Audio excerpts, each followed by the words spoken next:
Bueno, seguimos adelante con las charlas. Realmente un gusto estar aquí con ustedes, con esta gente tan cariñosa, tan amable. Y ahora vamos a hablar del budismo y psicología. ¿Dónde el budismo y la psicología se encuentran y dónde se apartan?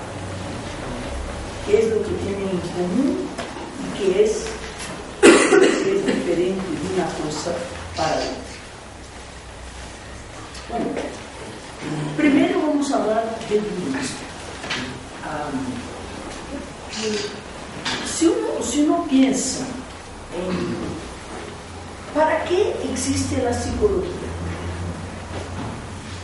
Para entender la gente, para ayudar a la gente a llevar la vida.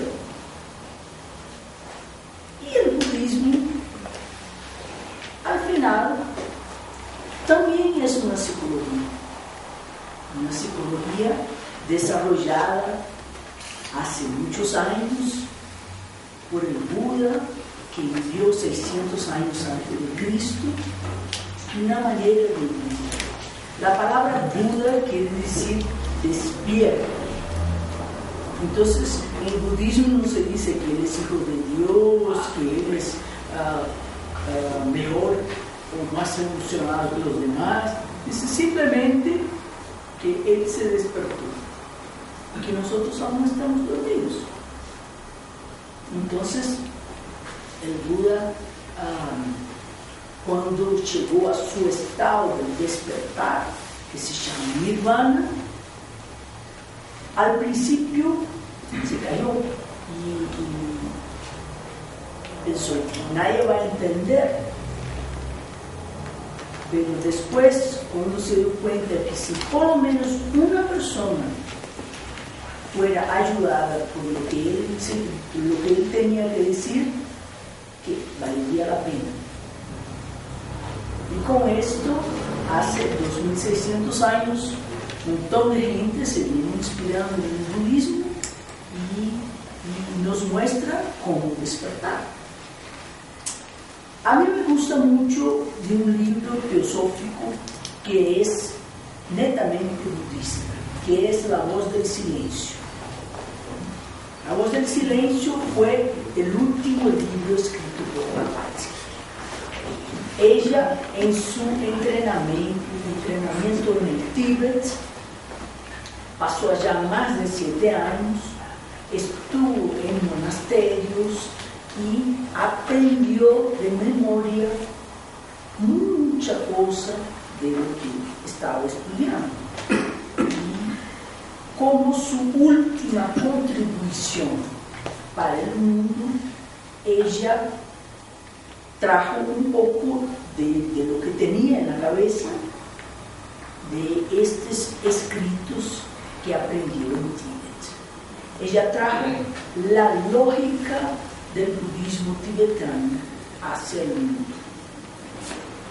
Ella dice que no habría interés en que escribiera todo, pero hizo una presentación de la psicología de los bodhisattvas. Y vamos a ver un poco qué es la psicología de los bodhisattvas. Se dice que nosotros evolucionamos, bueno, claro, en líneas generales, se dice que nosotros evolucionamos de 4 maneras posibles. Y estas 4 maneras de evolucionar son llamados sendas o caminos. Entonces hay la senda normal, la senda abierta, la senda secreta o la senda del corazón y la senda de los dupas. ¿De los qué? Dupas. Entonces así, en líneas bien generales, se hablan de estos 4 caminos. Y más o menos uno se da cuenta estudiando que no son caminos separados unos de los demás, son conectados. Hay un número que se repite en la literatura teosófica, por Blavatsky, por Wittgenstein, por Taylor, por Geoffrey Hodgson, que es el número 777. 777 es el número de vidas que la persona tiene de cuando se individualiza, cuando sale del reino animal y se vuelve un ser humano, hasta que sale del reino humano y se vuelve un ser más que humano, un ser perfecto. Y como es un número que se repite y muchos autores, uno le pone un poquito más de atención, ¿no? No creo que sea un número fijo, exacto. Creo que es un número simbólico. Bueno, de cualquier manera, se dice que en la senda normal nos lleva 700 vidas. Dicen que el hombre, dice que el hombre es el único animal que se tropieza 2 veces en la misma piedra.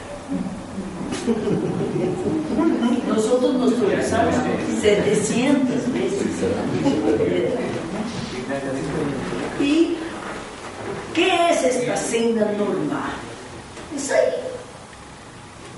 Juntos con todos, llorando juntos, se aprende poco y se va llevando. El proceso bastante lento de evolución, no necesariamente inteligente. Pero hay un momento que el individuo dice: no, esta piedra de nuevo, no la quiero más. Quiero comprender la vida, quiero estudiar, quiero saber cómo esto funciona. Esta piedra de nuevo no. Entonces, en este momento, cuando el individuo decide asumir las riendas de su propia evolución y no simplemente ahí naciendo y muriendo más o menos de la misma manera, cuando el individuo decide: no, ahora voy a vivir de una manera más inteligente, voy a estudiar, voy a saber cómo es todo eso, entonces en este momento el individuo sale de la senda normal para la senda abierta. Entonces, ¿cuál es la diferencia? Es un camino acelerado, un camino inteligente, un camino en que uno decide tomar sus decisiones, decide asumir las riendas de su propia vida. Bueno, dice la literatura que el individuo pasa 70 vidas en esta senda abierta. ¿Y qué está preocupado? Con sus propios problemas. ¿Qué quiere? Acortar el camino, es su dolor. No está preocupado con los demás. Pero en cuanto estudia y va encontrando soluciones y va desarrollándose, al final se da cuenta que muchas personas tienen problemas parecidos con el suyo y que las soluciones que se encuentran para sí también sirven para otros. Entonces empieza a compartir y va ampliando su foco para incluir a los demás, pero aún preocupado consigo mismo. Y esto va y va y va y va y va, y el individuo va descubriendo una cosa, descubriendo otra, empieza a meditar. Y este proceso sigue. Hasta que llega un punto en que el individuo se da cuenta de que los problemas a su alrededor son mucho mayores que los suyos y que él no sabe qué hacer con los demás. Entonces ahí él pasa de la senda abierta para la senda secreta o la senda del corazón. Cuando se da cuenta de que tiene que estudiar más para ayudar a los demás, para salvar el mundo, para cambiar las cosas, no solo en relación a sí mismo, pero en relación a todos los demás. Entonces, de la senda abierta para la senda secreta, o cambio la doctrina del corazón, como he llamado, hay una gran diferencia. ¿Por qué? Porque el individuo saca a sí mismo como el foco de sus preocupaciones y pone la humanidad como el foco de las preocupaciones. Entonces es un camino mucho más desarrollado y acelerado. Y resulta que en 7 vidas el individuo llega a ser más que un ser humano. Vean ustedes, 700 en la senda normal, 70 en la senda abierta, 7 en la senda del corazón. 70, 10% de 700, 7, 10% de 70. Entonces, yo no sé si el número es igualito para todos, pero la proporción es muy importante. El budismo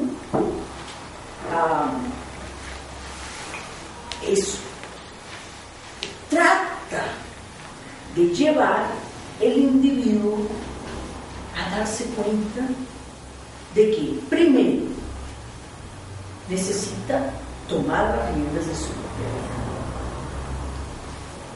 vida y más y más y más y más sensibilizarse para el dolor ajeno.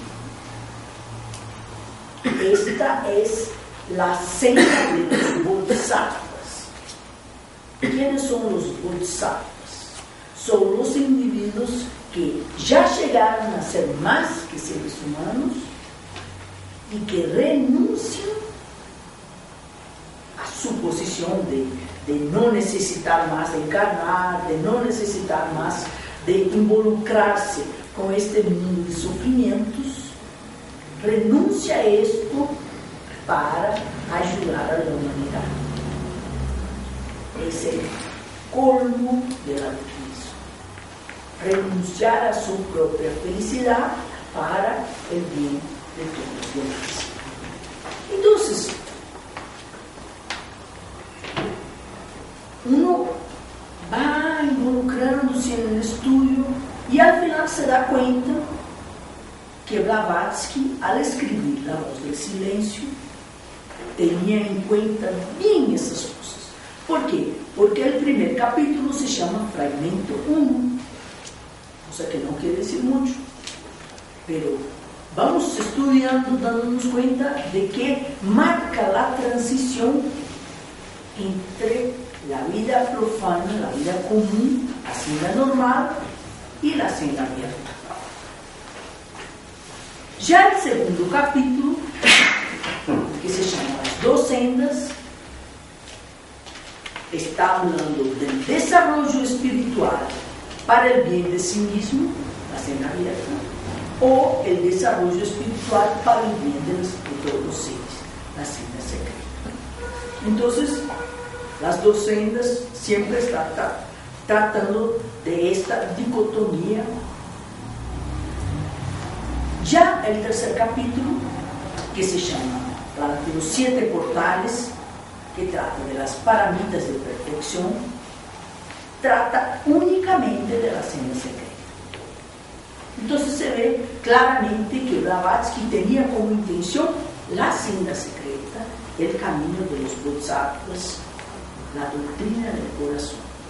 Pero los capítulos anteriores marcan la transición, porque esta cosa de altruismo no es discurso de político un mes antes de las elecciones. Es una cosa que uno tiene que desarrollar en su corazón. No es una cosa bonita para hablar de los demás, es motivación interna. Una vez yo escuchaba a un lama tibetano que hablaba de estas cosas y decía así: miren, nadie busca la vida espiritual si no tiene problemas. Entonces la primera motivación para buscar la vida espiritual es resolver sus propios problemas. Pero poco a poco se da cuenta que otros también tienen. Entonces empieza a compartir. Cuando empieza a compartir, ya está en la segunda motivación. Preocupado consigo mismo, pero compartiendo. Solo cuando esto realmente llega a un punto en que uno percibe que luchar por sí mismo no es una cosa que realmente vale la pena, es que uno llega al tercer grado de motivación, que es el de buscar la liberación para el bien de los demás.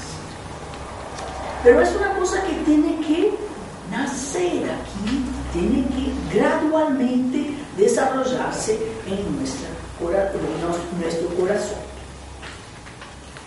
Hay un pensamiento de la voz del silencio, que es el 107, que habla así, habla de la naturaleza del Buda en nosotros. Dice: ¡ay, que todos los hombres poseen alaya, sean unos con la gran alma, y poseyéndola, alaya les aprovecha tanto! ¿Qué es alaya? Alaya es el alma universal. Es la unidad de la vida que hablamos de mañana. Es esta percepción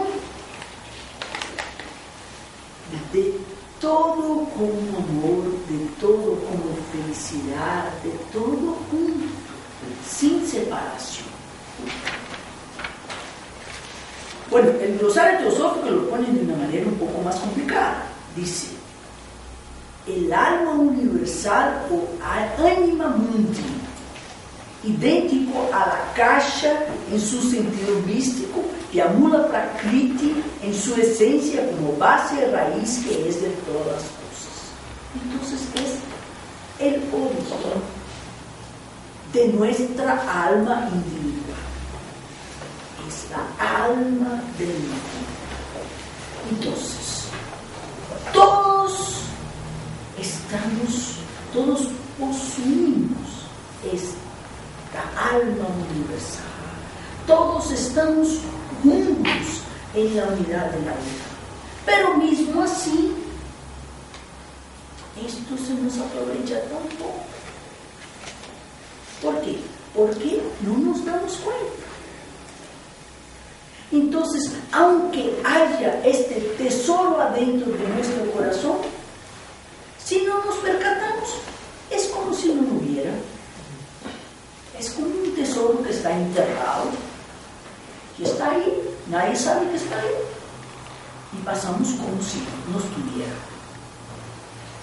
El 108 dice: repara como tal cual la luna se refleja en las olas tranquilas, alaya se refleja por los pequeños y por los grandes, se espeja en los átomos más tenues, pero no logra llegar al corazón del todo. ¡Ay!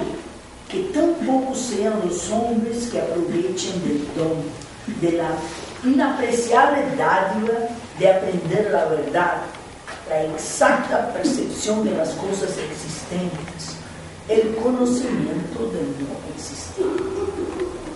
Entonces, todo esto está acá, pero muy pocos lo aprovechamos.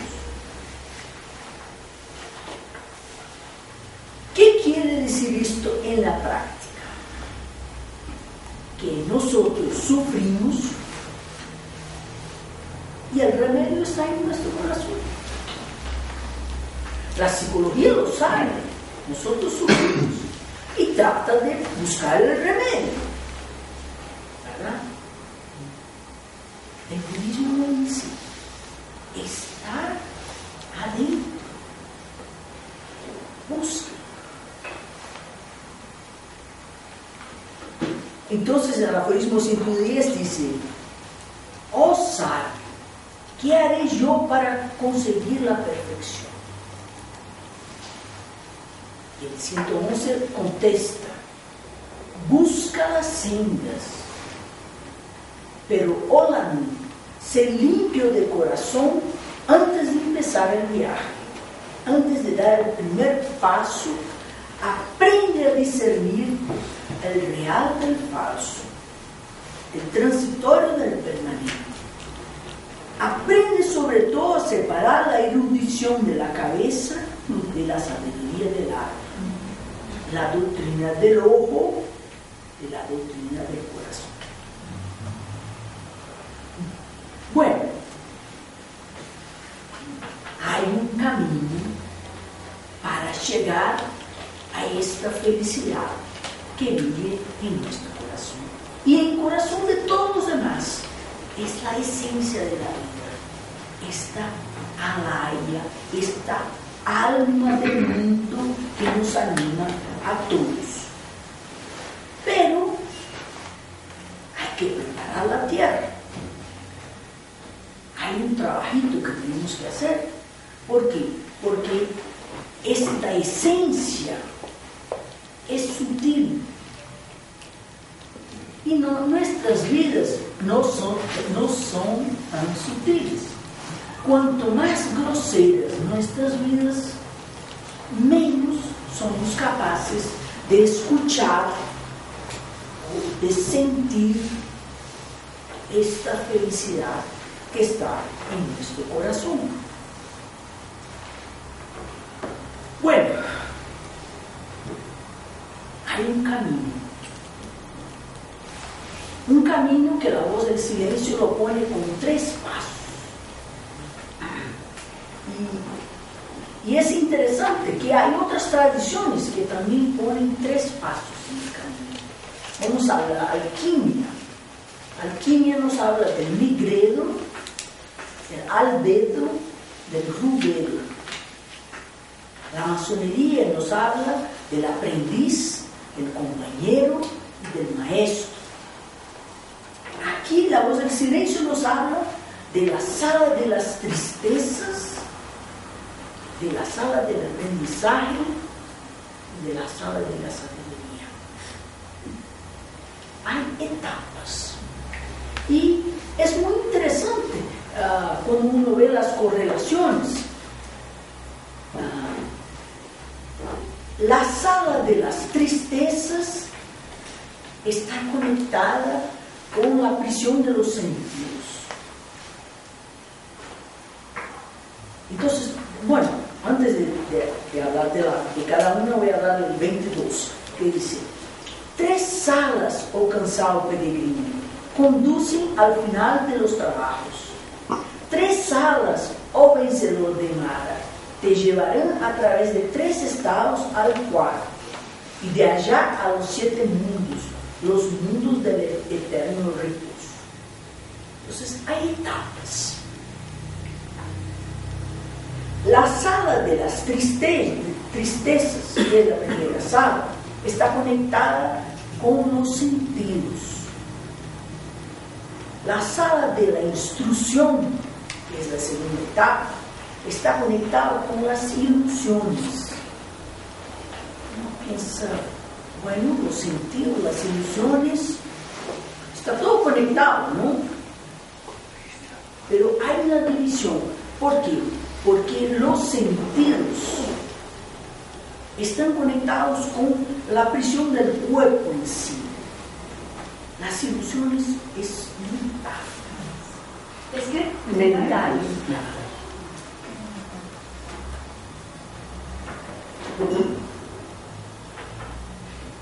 La tercera sala de la sabiduría está profundamente relacionada con el discernimiento. Uno piensa, llegué a la sabiduría, entonces ahora ya lo sé todo. Pero no es así. La verdad es que en 7 vidas el individuo tiene que deshacer los nudos que hizo en 770 vidas. Entonces hay un montón de karma acumulado, hay un montón de errores ahí acumulados que uno con discernimiento saca uno, después saca otro, saca otro, saca otro. Entonces, cuando uno llega a un estadio muy avanzado, aún tiene 7 vidas por adelante. No es así tan simple. La sala de las tristezas, la primera sala, cuando uno piensa en la alquimia, ¿qué es el nigrero? Nigrero es negro, oscuro, no ve nada y está ahí perdido hasta que llega un momento que viene un rayo de sol y entra. Entonces se le aclara un montón de cosas, pero es un rayo. Entonces, ¿qué pasa? Si algo está en ese rayo de sol, está todo iluminado. Si está más para acá, ya no se ve. Entonces, el nigrero es totalmente oscuro. El albedo es un rayo de luz. ¿Y cuál es el problema de un rayo de luz? Hay mucha desproporción, hay parcialidad. Uno ve unas cosas mayores que otras. Es la etapa de la aprobación. Solo cuando realmente todas las impurezas son quemadas en el rubro, nos acuerda de fuego, es que a través del discernimiento el individuo va realmente abriendo cada vez más sus horizontes. Entonces, la sala de las tristezas es este negro, donde no ve nada. Blavatsky en el aforismo 17, Ramos del Silencio, nos dice: esta tierra, oh discípulo, es la sala de las tristezas, en la cual a lo largo de la senda de terribles probaciones están puestas trampas para apoyar tu ego por la ilusión llamada grande heresía. Trampas para apoyar tu ego en la ilusión llamada grande heresía. La gran heresía de la separatividad. La gran que, perdón. Herejía. Herejía. Oh, herejía, no herejía. De la separatividad. La gran herejía de la separatividad. A través de los sentidos piensas que sos uno y los demás son los demás. Que somos todos separados. Y muchas veces nos sentimos solos, muchas veces tenemos deseos, muchas veces todo esto porque no sabemos que somos uno. Que estamos conectados todos. Bueno, ella dice que si quieres atravesar esta sala fuegos de la lujuria que allí arden por la luz del sol de la vida. Ven ustedes, la lujuria aquí está representando todos los sentidos. Quizás porque sea el más fuerte, pero de cualquier manera, muchas veces el compañero nuestro o la compañera nuestra es el sol de nuestras vidas, ¿verdad?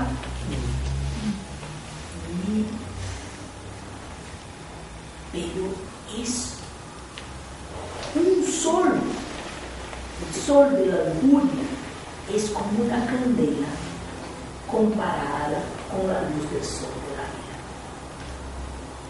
Entonces no es que no se puede, es que no confundas la candela con el sol.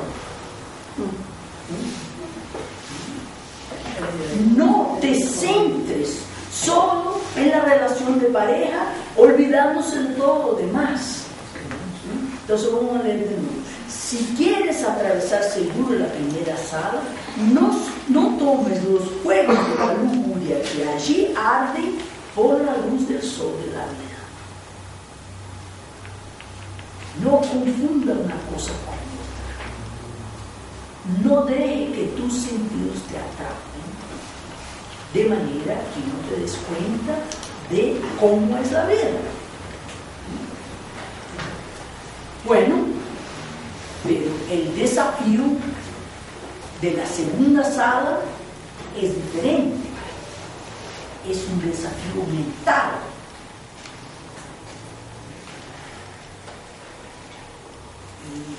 Y ahí se dice que esta es la sala de la instrucción, donde encontrarás las flores de la vida, pero debajo de cada flor hay una serpiente enroscada.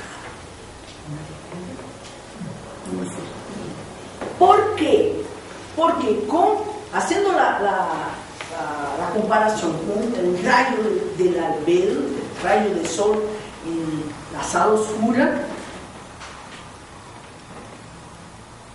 se ve algo,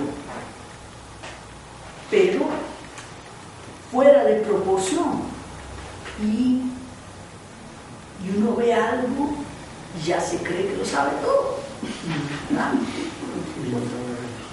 Y se pone orgulloso, yo sí lo sé, los demás no saben, a este yo quiero, a este ni tanto, y hace diferenciación. Entonces, aquello que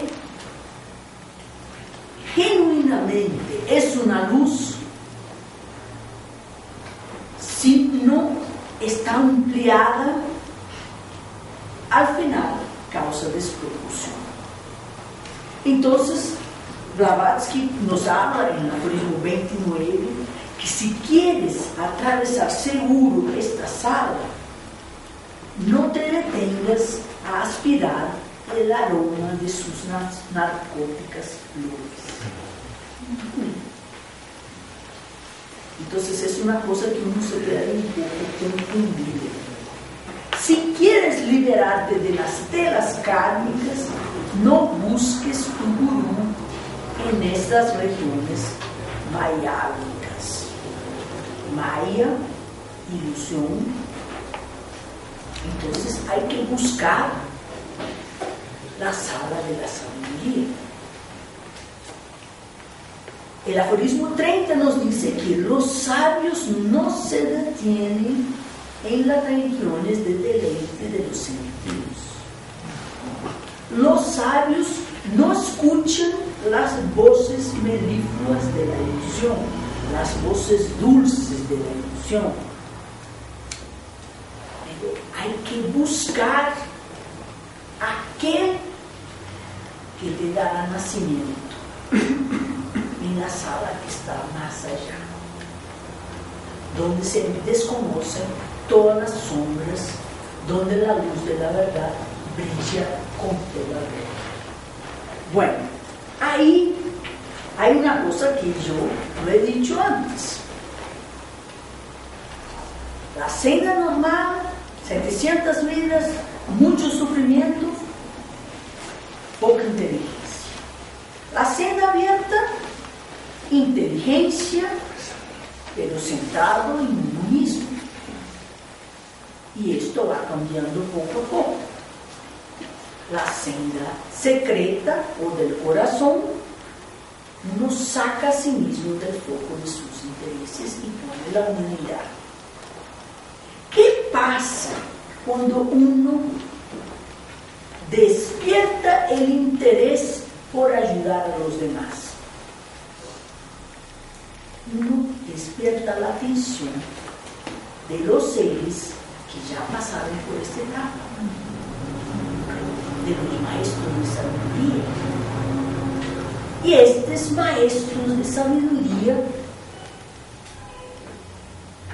adoptan el discípulo para ayudarlo a que se desarrolle más. Entonces, la senda secreta tiene como gran diferencia con la senda abierta la presencia de los instructores de la humanidad. Y esto también resulta en el cuarto camino, del cual no hablé nada hasta ahora, la senda de los Dukpas. ¿Por qué? Porque en esta senda, que también en la literatura teosófica es llamado discipulado, el maestro adopta al discípulo y hace un canal energético entre la energía del maestro y la energía del discípulo, como un wireless espiritual,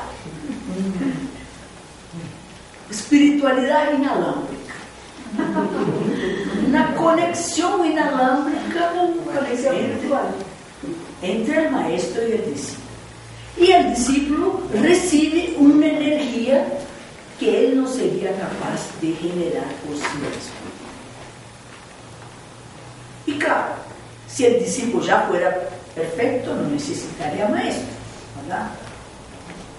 Entonces, puede ser que una cáscara de banana ahí en el medio del camino lo lleve para fuera del camino. Y ahí se vuelve un Dukpa, se vuelve un agente del mal.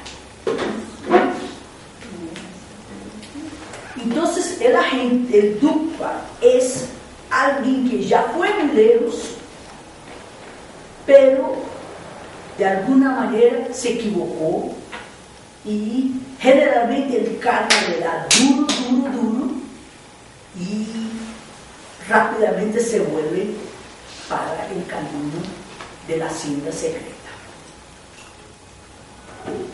Entonces, cuando habla aquí el aforismo 32, busca en la sala de la sabiduría aquel que te dará nacimiento,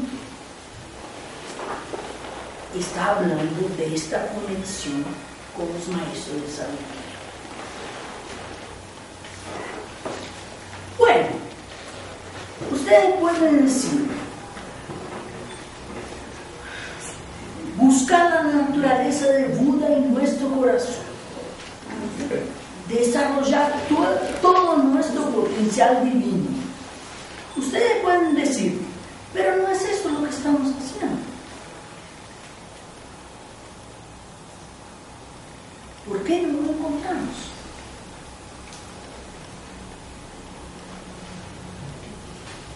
Y la respuesta es clara, porque somos egoístas.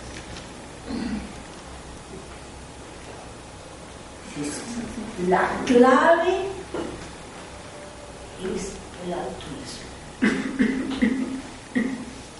Y la voz del silencio nos muestra cómo llegar a la sala de la sabiduría, a partir del aforismo 66, que dice: ayuda a la naturaleza y coopera con ella. Y la naturaleza te tendrá por uno de sus creadores y se te volverá obediente. Y ante ti la naturaleza abrirá de par en par los portales de sus cámaras secretas. Desvendará ante tu vista los tesoros escondidos, ocultos en el más hondo de su seno puro y virgen. No maculada por las manos de la materia, ella muestra sus tesoros tan solo al ojo del espíritu, el ojo que nunca se cierra, el ojo para el cual no hay ningún velo en todos sus dedos. Aquí hay dos puntos muy importantes. Ayudan a la naturaleza y coopera con ella. Vuélvete altruista y la naturaleza te ayudará. Pero hay que desarrollarse. Si no, uno se vuelve altruista y llora junto con los demás. Porque uno al final también no sabe qué hacer. Entonces, buscar la iluminación para el bien de todos los demás. Buscar la iluminación es la senda abierta. Es simplemente tratar de ser inteligente y quitarse sus propios problemas para el bien de todos los demás. Pero para el bien de todos los demás, sin buscar la iluminación, al final no tienes cómo ayudar. Porque la naturaleza muestra sus secretos apenas al ojo del espíritu, el ojo que nunca se cierra. Hay que desarrollarse para abrir el ojo del espíritu, porque no va a ser con el ojo de la materia que nosotros vamos a ver los secretos de la naturaleza. Entonces están las dos cosas juntas. Hay que desarrollarse y hay que desarrollar el altruismo. Uno sin otro no funciona. Entonces se dice que es el método y el altruismo. Hay que saber cómo hacerlo, pero si uno no está dedicado al bien de los demás, va solo como en la senda. En la medida que ayudamos a la naturaleza nos ayuda. Dice el 68, entonces la naturaleza te mostrará los medios, el camino, el primer portal, el segundo, el tercero, hasta mismo el séptimo. Y después la meta, más allá de la cual, bañadas en la luz solar del espíritu, a glorias inauditas, solamente visibles al ojo del espíritu.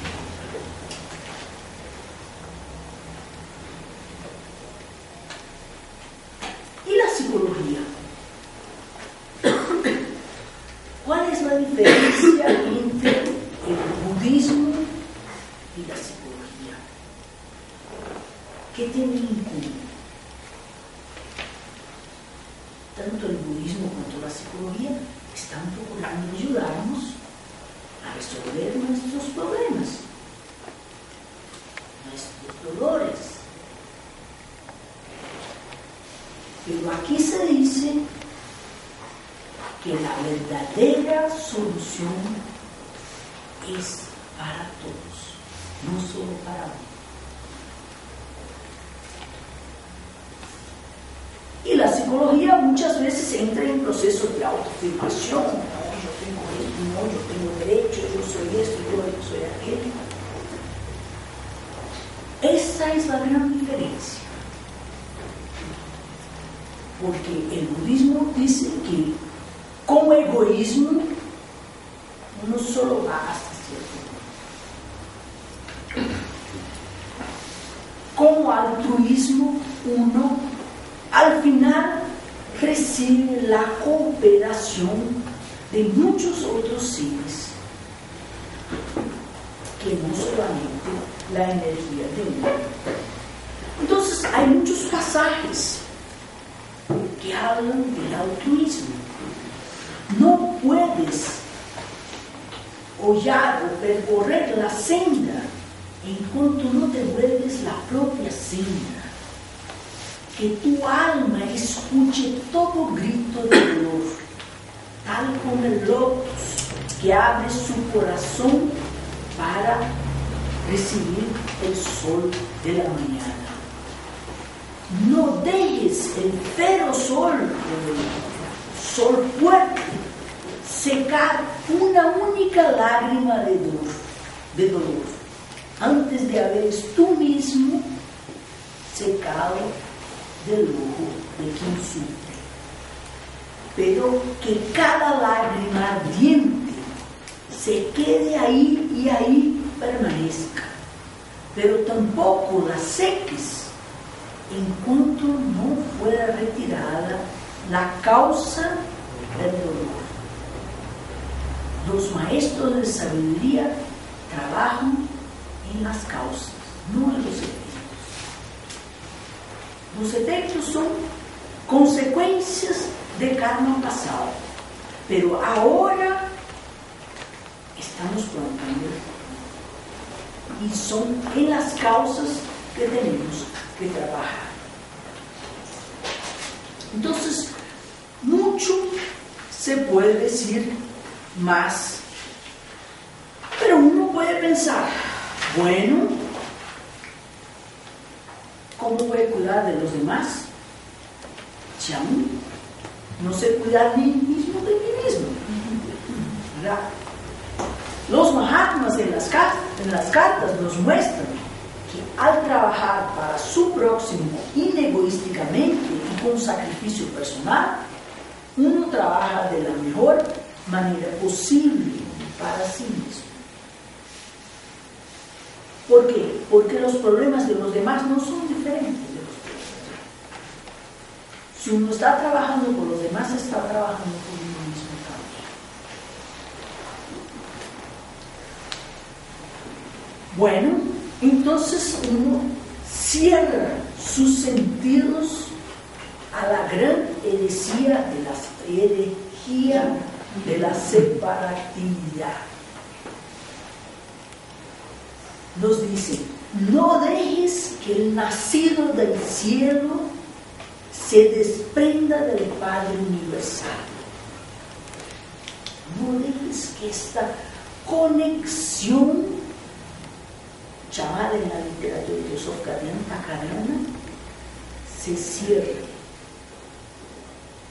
No dejes que el nacido del cielo se desprenda del Padre Universal. Pero este ígneo poder, este poder de fuego, se retire para la cámara más íntima, la cámara del corazón, la morada de la Madre del mundo. Y del corazón este poder ascenderá a la sexta región entre tus ojos cuando se vuelve el hálito del alma única, Alaya. La voz que llena todo, la voz de tu maestro.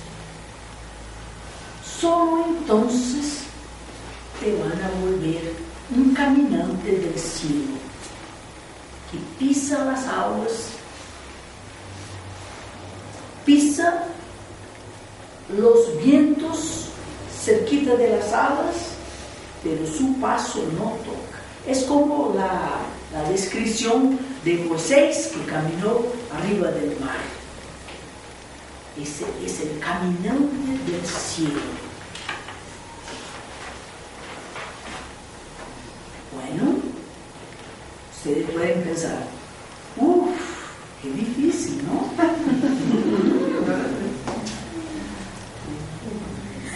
seguro no se hace esto en 2 días, ni mañana de mañana. Y el aforismo 173 y siguientes de la voz del silencio también nos da una información precisa de esto. Nos dice: nadie, Orani, se vuelve un arhat, un ser abierto en la existencia en que el alma empieza por primera vez a buscar la liberación. Nadie lo logra de una sola vez. Pero oh tú ansioso, a ningún guerrero voluntario de la fera lucha entre el muerto y el vivo, a nadie se le puede negar el derecho de ir al campo de batalla. ¿Qué batalla? La batalla entre el vivo y el muerto. ¿Quién es el vivo? La chispa divina. Y el muerto, las apariencias, las cosas transitorias con las cuales nos involucramos. Hay una lucha y a nadie se les puede negar el derecho a esta batalla. Porque de 2, 1, o vence o pierde. Dice la voz del silencio: si vence, el nirvana será suyo. Se vuelve un Buda antes de abandonar su sombra, su envoltura mortal, esta causa de angustias y dolores inevitables. Los hombres honrarán, esta palabra existe, honrarán, sí, honrarán en él un Buda grande y santo. Si uno prende la luz ilumina. Uno no prende la luz para poner adentro del armario. Entonces, si uno prende la luz, esto se va a ver.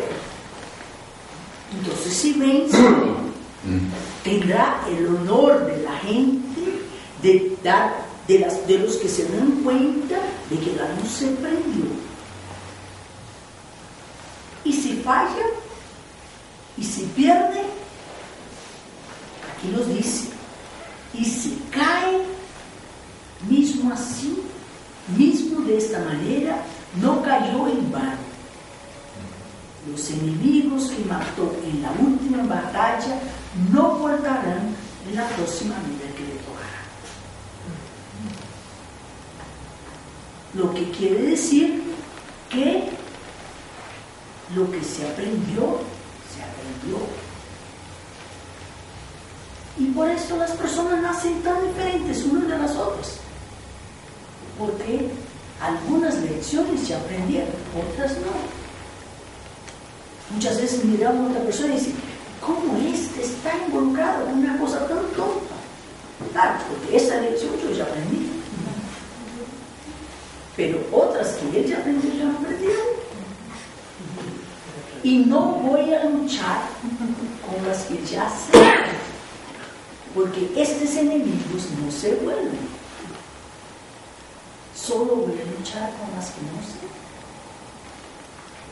Entonces, al final, en esta vida, se queda muestra lo peor del mundo, porque es con lo que estamos luchando, ¿verdad? Y cuanto más luchamos, menos obstáculos tendremos. Hay un pasaje de ocultismo práctico que habla de los seres perfectos, que dice: existen magos de nacimiento, místicos y ocultistas por derecho de herencia de una serie de encarnaciones y eones de sufrimiento y fracaso. Los seres perfectos fracasaron. pero en un momento ya no fracasaron más. Entonces se puede decir de una manera bien simple que nosotros somos lo que ellos fueron ayer y ellos son lo que nosotros seremos mañana. Muchas gracias.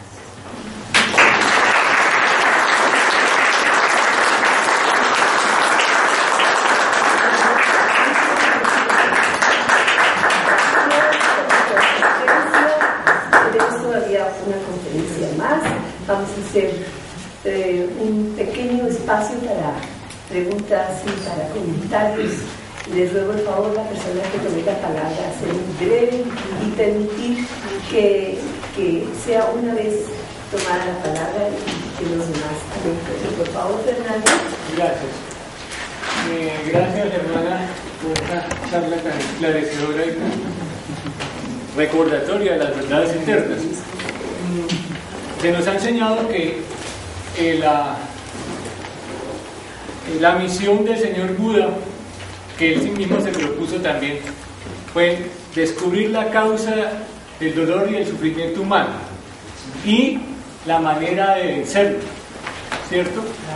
También se afirma que el budismo en sí mismo no es una religión, como casi todos, pues digamos, la población en general tiende a clasificarlo. Es un sistema perfecto ético, una psicología perfecta, que en su esencia y en su práctica no necesita de un Dios castigador, ni premiador, ni mucho menos de un infierno, y la vida por sí misma, para el servicio, como la enseñó el señor Buda, ya valió la pena, sin necesidad de premios ni castigos. Entonces, en los otros sistemas de religión, como la que nosotros accedimos desde que nos bautizaron pequeños en la pila bautismal, se nos marca, ¿no?, que estamos manchados por el pecado, que nos bautizan precisamente para entrar al reino de Dios, y entonces se crean unas dicotomías, se crean unas, como unas desesperanzas, ¿no?, del ser. ¿Por qué? Porque siempre estamos en función de un premio o de un castigo. Entonces, el budismo, sin ser religión, va adelante de las religiones a mi modo de ver. ¿Usted cree que eso puede ser así? Sí, yo creo que en verdad ningún formador de religión quiso formar una religión. Fueran seres perfectos que vinieran a dar su ejemplo y sus enseñanzas, y sus discípulos formaron una religión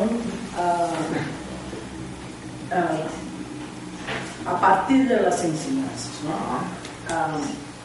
Yo creo que todas las religiones son buenas, todas. Ocurre que el cristianismo se involucró con política más de la cuenta. Y como esto movió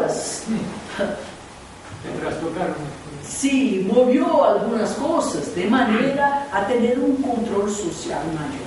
Entonces, en ese sentido, el budismo es más puro en sus enseñanzas y menos manipulado.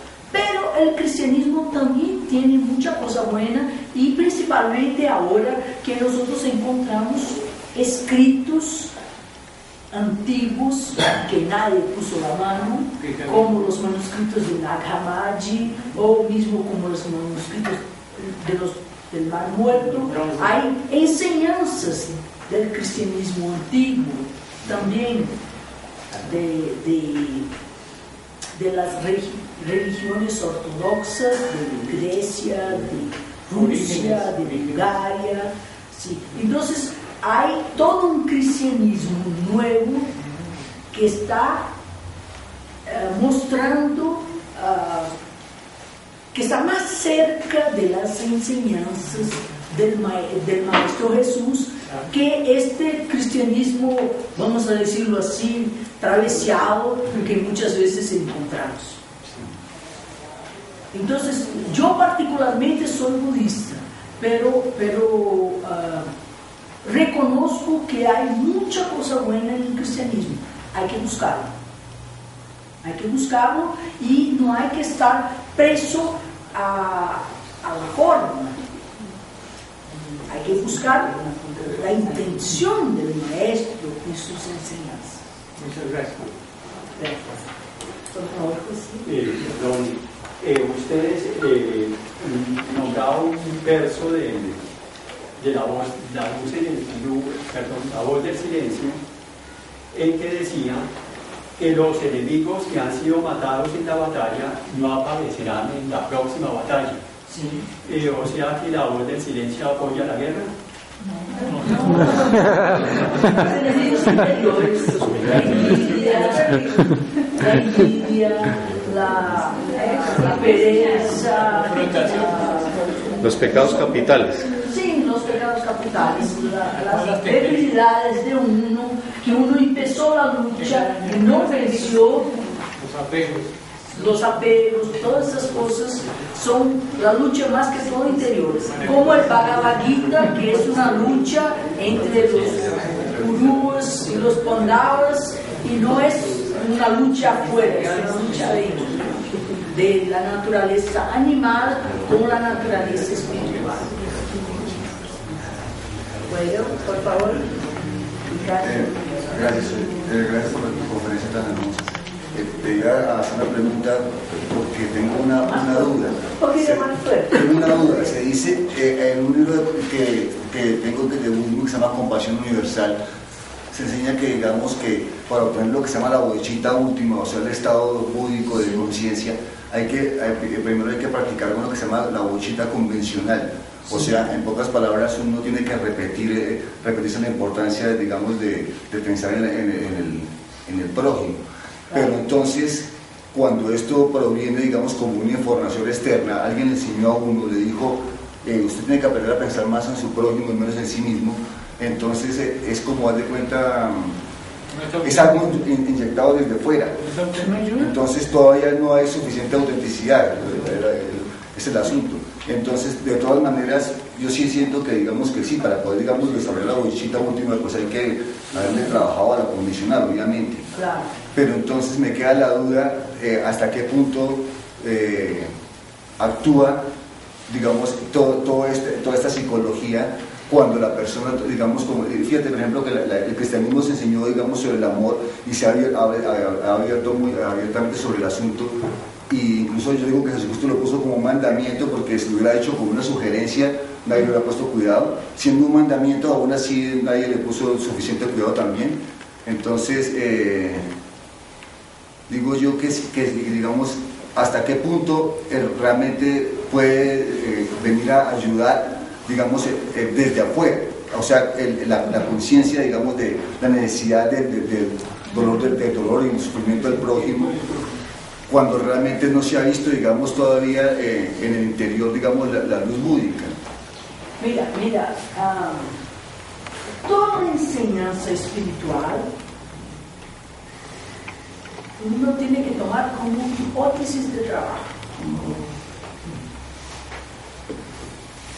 Uno tiene que poco a poco verificar con sus propios ojos, verificar con su propio corazón. Entonces uno dice, bueno, este ser que era tan evolucionado dijo esto, vamos a ver. Y uno se involucra y poco a poco, sí es así, sí es así. Uno tiene que darse cuenta por sí mismo. Pero hay un dicho zen budista que me gusta mucho. Vamos a decir, aquí tenemos esas lámparas, aquí es la luna, ¿ok? Entonces, las palabras son como el dedo que apunta a la luna. Pero qué lástima si confundes el dedo con la luna. ¿Verdad? Las palabras tienen un efecto, te hacen mirar en la dirección correcta. Pero hay que llegar a la luna, no se quedarse en los dedos. Hay un proceso de vivencia que es necesario para toda enseñanza espiritual. sea budista, sea cristiana, sea lo que sea. O sea, de todas maneras, tú consideras que necesitas una preparación intelectual previa. Claro, porque si no hay el dedo que te apunta a la luna, te miras por otro lado. Entonces ella tiene una intención de te poner el foco en la dirección y ahí caminando llegas a la percepción misma. Entonces las enseñanzas de afuera, de tu madre o del Buda o de Krishna o de quien sea, son como el dedo que apunta a la luna. Tenemos Ruth Teresa, ahí hay otra persona, dos semanas más. Por favor. Bueno, en Vipassana escuché una cosa que me impactó mucho, ¿no? Sí. La meditación Vipassana, y pues que está muy relacionado con lo que tú dices y quería como mencionarlo acá. Y es que de todas formas, digamos, bueno, esto sí, digamos que la humanidad, digamos, siempre ha tenido referentes, que son los maestros, ¿cierto? Sí. Las personas que, digamos, que son para uno una esperanza, un referente, un faro, ¿sí? Pero en el Vipassana, digamos, decía algo que me gustó mucho, y es que, digamos, el discípulo debe aprender o tomar como referente las virtudes, ¿cierto?, del maestro, pero no quedarse con la figura, digamos, con la persona, no quedarse ahí prendida de la persona, sino tomar las virtudes del maestro. Entonces me parece que eso es muy significativo de lo que nos has venido hablando toda la tarde. Sí. Había, perdón, un momentico de señor aquí detrás, que yo había levantado la mano. Sí, era sobre todo que mencionaba que nosotros debemos no ser ya, así lo tomé yo de pronto, no tan mentales, sino llevar todo al corazón. ¿Cuál es el mejor? O sea, entiendo que el mejor ejercicio es la meditación, pero muchos no sabemos meditar. Entonces, mi experiencia es que uno se llena de ideas, se llena de libros, se llena de ejemplos, pero ¿cuál es el mejor camino? Mejor dicho, ¿cómo hacemos los que no sabemos para bajarlo? El corazón. Pero las herramientas. Sí. La verdad que en mi experiencia todas las religiones apuntan para una técnica de meditación, que es una manera de bajar de la cabeza para el corazón. Entonces hay la Vipassana, hay el Zen budismo, hay el budismo tibetano, hay la cábala judaica, hay la oración del cristianismo, hay las danzas de los sufis, hay rituales, hay muchas maneras, y todas esas maneras son de traer, dice que la enseñanza es como el alimento que pones en la boca. Pones en la boca, pero no se volvió sangre aún. Para que se haga sangre hay que masticarlo, tragarlo, digerirlo, hasta que se vuelve sangre, ¿verdad? Pero si uno pone el alimento en la boca y dice, no es sangre, lo escupí, no pasó por el proceso de digestión. Es esta digestión que trae de la cabeza para el corazón. Y por eso la meditación es la manera más indicada, porque es donde uno va a masticar y digerir. Porque generalmente para cambiar las ideas es mucho más fácil que para cambiar las emociones. ¿Por qué? Porque las emociones ya están en la sangre. Fue lo que asimilaste en el pasado. Ahora tienes que asimilar tus nuevas ideas para que se vuelvan sangre también, porque las emociones son más de reacciones, ¿no? Entonces son más relacionadas con el pasado. Hay cursos de meditación y hay que practicar Y se puede hacer con ideas, se puede hacer, hay muchas técnicas, profundizando en las ideas o tratando de poner atención en la respiración o caminando muy despacio o en devoción hacia un ser supremo. Hay muchas técnicas y todas maneras de traer de la cabeza para el corazón. El señor detrás y detrás. Muchas gracias. Quería, digamos, preguntar por lo siguiente. Tenemos la oportunidad de saber, bueno, esto es un chiste. Si estoy en la 500 o estoy en la 121 o estoy en la 699 o estoy con la sexta o ya estoy, porque es que claro, nosotros todos tendemos como a decir que en esta vida, ¿sí? En esta vida entonces ya me voy a volver muy solidario con los demás y los voy a salvar. En esta vida estoy pasando por un infierno terrible y no encuentro ni siquiera el puntito ese del rayito en donde todo es desproporcionado porque no veo sino mucha oscuridad y un solo rayito. ¿Cierto? O sea, a cada uno le corresponde saber cuántos defectos, digamos, ha vencido y cuántos le faltan. Pueden ser todavía como para saber si está en la 121 o en la 700, ¿cierto? Pero, digamos, esa tendencia que tenemos como de decir, no, es que me quedan 10 años de vida y de aquí a allá me voy a volver un iluminado. ¿Sí? Me voy a parecer al gato de la casa, ese tipo pues se acuesta y me mira feo y se va.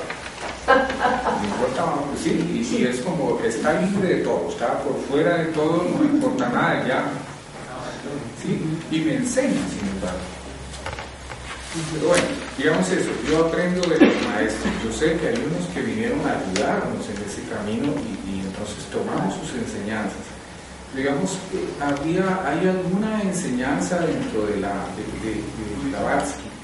Digamos que nos diga, bueno, yo como supe que son 700, o yo como supe que hay otras 7, o yo cómo supimos todo esto. Bueno, yo creo que estos números son simbólicos.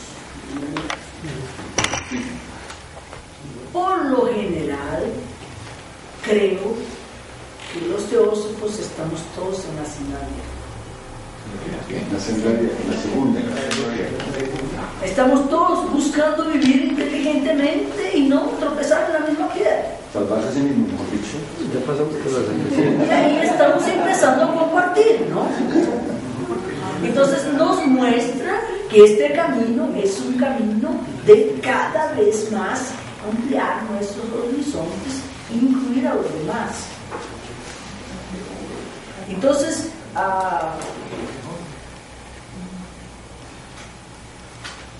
cuando también hay una cosa que no he dado énfasis, pero lo voy a hacer ahora, que es la aprobación. Entonces, uno dice, voy a iluminarme. La vida dice, ¿de veras?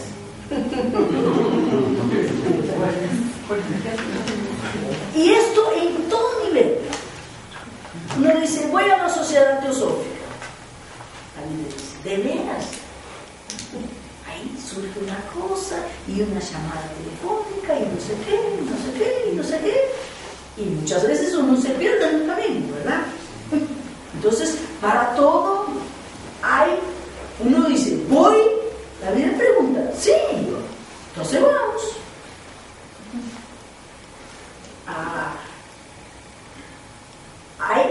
Hay probaciones en cualquier cosa,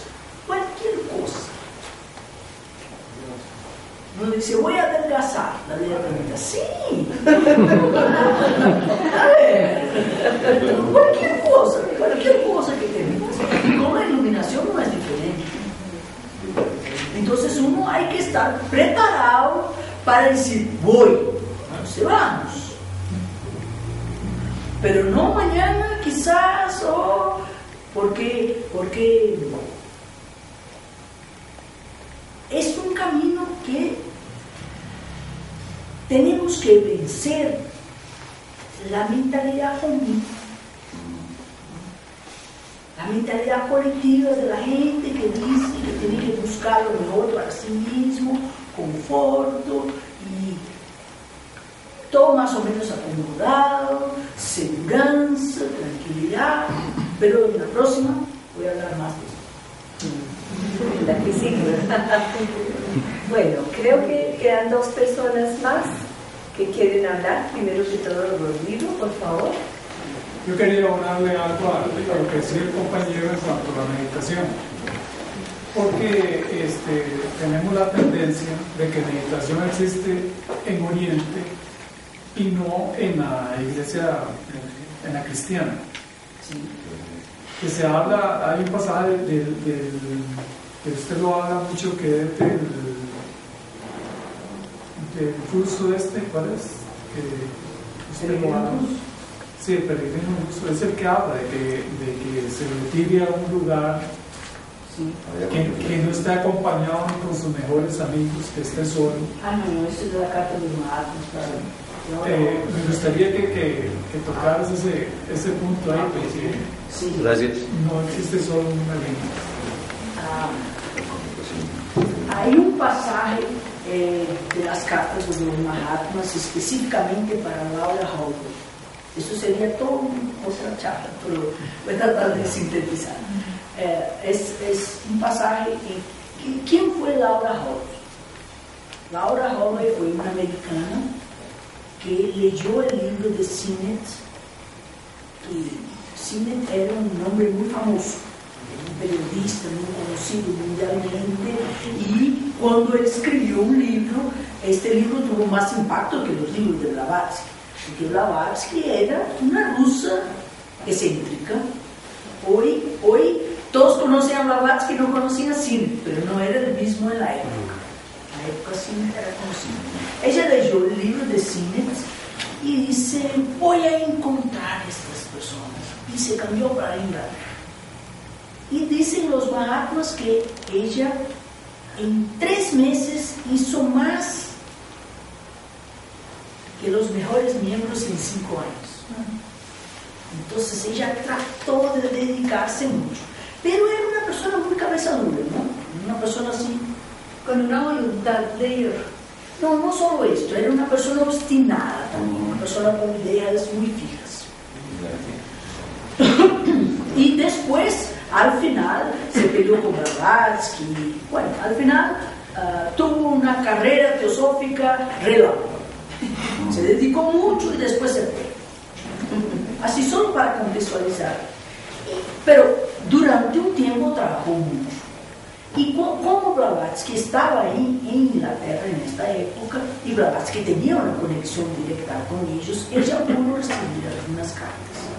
Y hay unas cartas para ellos que son muy interesantes, que hablan, que hay una pregunta, ¿cómo puedo desarrollar? Y la respuesta es, previniéndose contra las causas del autoengaño. Previniéndose contra las causas del autoengaño. O sea, darse cuenta del problema antes que el problema ocurra. Es un poco como la vacuna.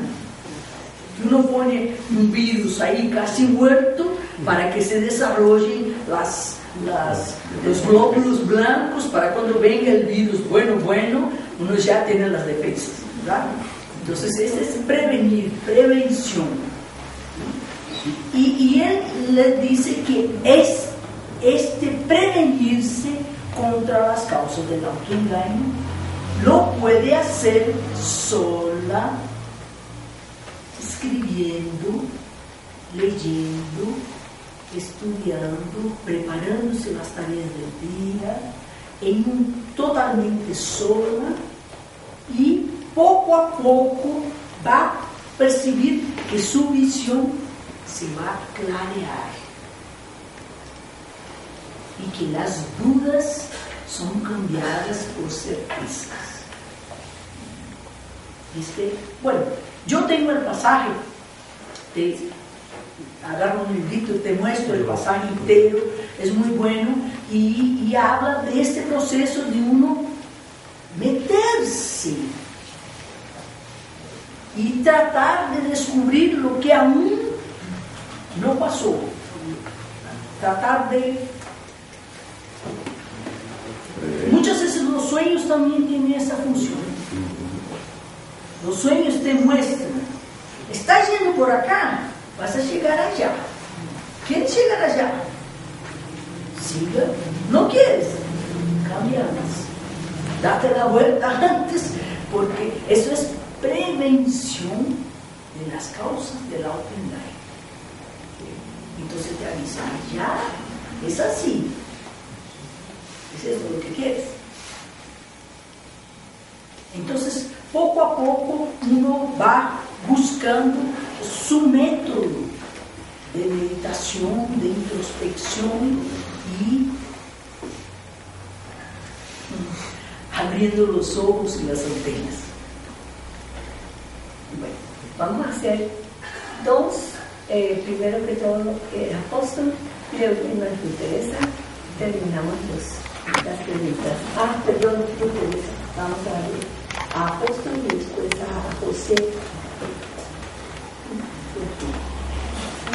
Nos mencionabas que todas las religiones son buenas y que tienen todas las herramientas necesarias para la realización, pero nosotros vemos el panorama mundial y ninguna religión, yo no sé, pero no penetran en la conciencia del ser humano, y muy poco ser humano, lo hablo así a excepción de la teosofía y otros movimientos, se llega a una convicción personal de su propia realización, pero la mayoría de las religiones no llegan a esa meta con los individuos. ¿Qué sucede? ¿O es karma, como decías en una parte de la intervención de la conferencia?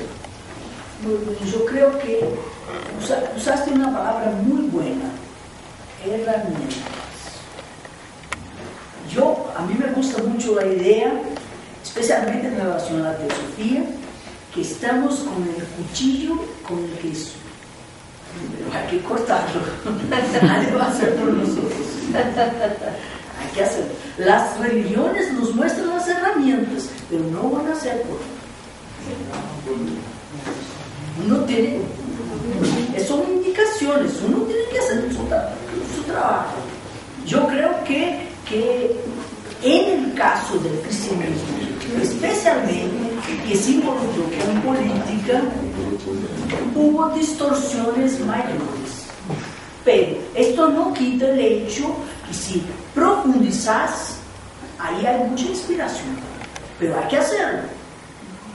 No estar simplemente en la superficie, no ir a la misa, a tomar la hostia y toda la semana vivir haciendo trampas y todo. Hay que hacerlo, hay que meterse de veras. Dos últimas, José, Teresa y Alberto. ¿Sí? José. Sí, es lo siguiente. Tú hablabas de la cuestión de, por ejemplo, cuando uno no mastica las cosas lo suficientemente, ¿no es cierto? Tú decías que hay que masticarlas lo suficientemente bien para que el bolo alimenticio se mezcle y después pase, haga la digestión y se convierte en sangre finalmente, ¿no es cierto? Por ejemplo, Aquí la cuestión, estamos tratando con el libro La voz del silencio, ¿no? Sí. Entonces, por ejemplo, supongamos que yo es la primera vez que oigo de La voz del silencio y quedo entusiasmado y voy y me compro el libro y me lo leo en una semana. Entonces me da una indigestión terrible y después me voy mal terrible, se me confundió mi vida. Entonces quiero que notes unas claves, cómo sería la forma de estudiar La voz del silencio para que me pase eso. Bueno, esto lo voy a hablar también la próxima charla. Para esto está la Sociedad Teosófica, porque aquí tenemos un grupo en que estudiamos juntos y nos ayuda a contextualizar, para que no tengamos indigestión de leer solos lo que no tragamos, lo que no conseguimos comprender. Para mí, les voy a adelantar un poco lo que voy a decir de adelante. Para mí la Sociedad Teosófica es el lugar donde los patos feos se encuentran. Para que podamos más fácilmente desarrollar nuestra naturaleza de ciencia. Por favor. Que en su época seguramente Magda Blavatsky fue pionera en plantear ese reconocimiento, digamos, esa universalidad, ¿sí?, frente al reconocimiento de las religiones, como que todas las religiones conducen a mirar los aspectos, digamos, el aspecto fundamental del papel que tienen, ¿sí? De todas maneras, sí quisiera preguntarte, la obra de Madame Blavatsky tiene un aspecto, digamos, en particular, digamos, se vuelca de una manera impresionante por la experiencia que tuvo Blavatsky en el Tíbet al conocimiento, digamos, de ese pensamiento que era extraño para Occidente, digamos, de lo que era el Tíbet, digamos, el budismo, el pensamiento budista en particular, las enseñanzas de Buda. Entonces, digamos, tú decías que la charla que acabas de dar se basa en la obra que concentra como más esa filosofía y ese pensamiento de Buda en las palabras de Blavatsky, La voz del silencio. Digamos, es como la obra que entraña más fundamentalmente el pensamiento de Buda en palabras de Blavatsky en este texto.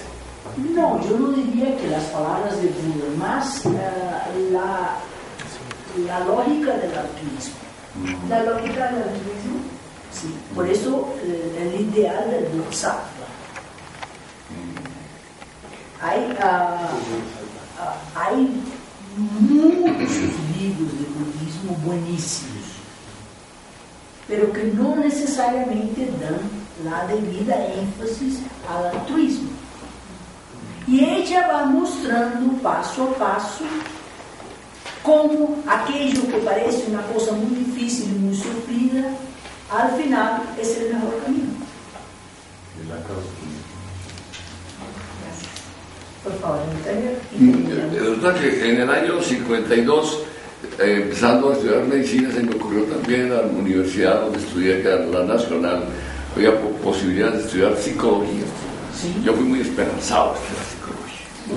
Y empecé a jalarle a la psicología, y esto que también, por muchos motivos, y encontré que había tantas escuelas como religiones, y que entre los psicólogos y las escuelas había unas peloteras tremendas. Y había un problema en los religiosos. Entonces yo veo que descontrolado realmente, y había una que según una escuela que la otra, etcétera, y había muchas divisiones muy interesantes.